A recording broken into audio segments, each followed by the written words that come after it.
ಸ್ನೇಹಿತರೆ, ಜೀವನದಲ್ಲಿ ಸೋಲುತ್ತಿರುವಂತೆ ಅನಿಸಿದಾಗ ಈ ಕಥೆಯನ್ನು ಖಂಡಿತವಾಗಿ ಕೇಳಿ. ಒಂದು ಗ್ರಾಮದಲ್ಲಿ ಒಬ್ಬ ಸಾಧು ವಾಸಿಸುತ್ತಿದ್ದ. ಅವನ ಬಗ್ಗೆ ಒಂದು ವಿಚಿತ್ರ ಆದರೆ ನಿಜವಾದ ಮಾತು ಪ್ರಸಿದ್ಧವಾಗಿತ್ತು. ಅವನು ನೃತ್ಯ ಮಾಡಿದಾಗಲೆಲ್ಲ ಮಳೆ ಬರುತ್ತಿತ್ತು. ಆದ್ದರಿಂದ ಗ್ರಾಮಸ್ಥರಿಗೆ ಮಳೆ ಬೇಕಾದಾಗಲೆಲ್ಲ ಅವರು ಸಾಧುವಿನ ಬಳಿ ಹೋಗಿ ಕೇಳುತ್ತಿದ್ದರು. ಬಾಬಾ, ದಯವಿಟ್ಟು ನೃತ್ಯ ಮಾಡಿ, ನಮಗೆ ಮಳೆ ಬೇಕು. ಸಾಧು ನೃತ್ಯ ಮಾಡುತ್ತಾ ನಗಲು ಆರಂಭಿಸಿದ ಕೂಡಲೇ ಸ್ವಲ್ಪ ಸಮಯದಲ್ಲಿ ಮೋಡಗಳು ಕವಿದು ಮಳೆ ಆರಂಭವಾಗುತ್ತಿತ್ತು. ಕೆಲವು ದಿನಗಳ ನಂತರ ನಗರದಿಂದ 4 ವಿದ್ಯಾವಂತ ಹುಡುಗರು ಗ್ರಾಮಕ್ಕೆ ಬಂದರು. ಸಾಧು ನೃತ್ಯ ಮಾಡಿದರೆ ಮಳೆ ಬರುತ್ತದೆ ಎಂದು ಕೇಳಿದಾಗ ಅವರಿಗೆ ನಂಬಿಕೆ ಬರಲಿಲ್ಲ. ನಗರದ ಶಿಕ್ಷಣದ ಅಹಂಕಾರದಲ್ಲಿ ಅವರು ಗ್ರಾಮಸ್ಥರಿಗೆ ಸವಾಲು ಹಾಕಿದರು. ಸಾಧು ನೃತ್ಯ ಮಾಡಿದರೆ ಮಳೆ ಬರುತ್ತದೆ ಎಂದಾದರೆ ನಾವು ಕೂಡ ನೃತ್ಯ ಮಾಡುತ್ತೇವೆ.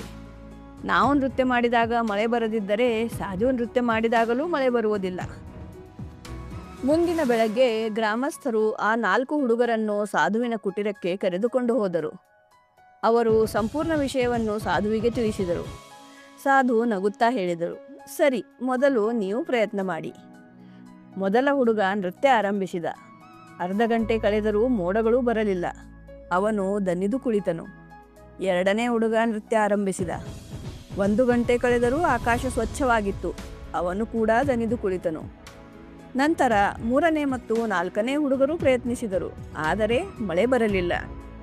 ಈಗ ಸಾಧುವಿನ ಸರದಿ. ಅವರು ಶಾಂತ ಮನಸ್ಸಿನಿಂದ ನೃತ್ಯ ಆರಂಭಿಸಿದರು. 1 ಗಂಟೆ ಕಳೆದರೂ ಮಳೆ ಬರಲಿಲ್ಲ. 2 ಗಂಟೆಗಳು ಕಳೆದರೂ ಆಕಾಶ ಖಾಲಿಯೇ ಇತ್ತು.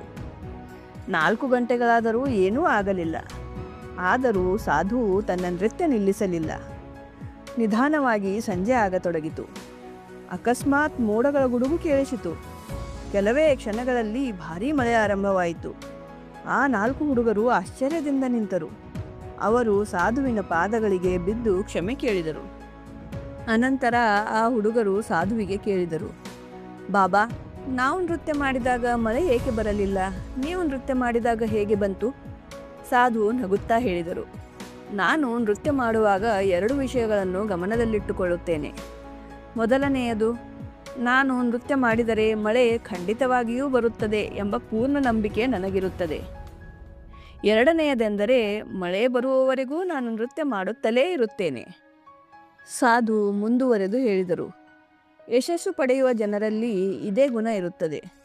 ಅವರಿಗೆ ತಮ್ಮ ಪ್ರಯತ್ನದ ಮೇಲೆ ಸಂಪೂರ್ಣ ನಂಬಿಕೆ ಇರುತ್ತದೆ ಮತ್ತು ಅವರು ಯಶಸ್ಸು ಸಿಗುವವರೆಗೂ ಶ್ರಮಿಸುತ್ತಲೇ ಇರುತ್ತಾರೆ.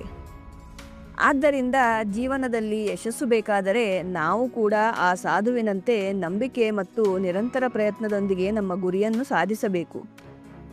ಗೆಳೆಯರೇ, ಈ ಕಥೆಯ ಪಾಠವೆಂದರೆ ನಂಬಿಕೆ ಮತ್ತು ನಿರಂತರತೆ ಯಶಸ್ಸಿನ ನಿಜವಾದ ಕೀಲಿಕೈ. ಈ ಕಥೆ ನಿಮ್ಮ ಮನ ಮುಟ್ಟಿದ್ದರೆ ನಿಮ್ಮ ಸ್ನೇಹಿತರೊಂದಿಗೆ ಶೇರ್ ಮಾಡಿ. ಲೈಕ್ ಮತ್ತು ಸಬ್ಸ್ಕ್ರೈಬ್ ಮಾಡಿ. ಮುಂದಿನ ಕಥೆ ನಿಮ್ಮ ಜೀವನ ಬದಲಿಸುವ ಕಥೆಯಾಗಿರಬಹುದು. ನಂಬಿಕೆ ಇಡಿ, ಯಶಸ್ವಿಯಾಗಿರಿ. ಜೈ ಹಿಂದ್.